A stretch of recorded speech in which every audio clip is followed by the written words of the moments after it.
This video answers the search, how to buy shares of Exponent Inc., and provides a short educational walkthrough. Exponent Inc. is an engineering and scientific consulting firm listed on NASDAQ under the ticker EXPO, and this content is for educational purposes only, not financial advice. To buy shares, you need a brokerage account, and I will use eToro as an example to show the steps.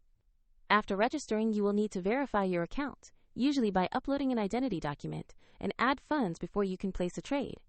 Use the platform search box and type the ticker EXPO to find the company quickly. Make sure you select Exponent Inc. from the results to identify the correct stock. On the asset page, you will see basic company information and a price chart showing recent activity. Confirm the listing is Exponent Inc. with the ticker EXPO before moving forward. To invest, click Buy. Enter the amount you want to spend, review the order details, and confirm the trade. If the market is closed, your order may execute when it reopens. And if you do not have sufficient funds, the platform will prompt you to add money before final confirmation. After the trade is executed, your position will appear in your portfolio. A link to the eToro example is in the description if you want to visit the platform, and remember, this video is educational only.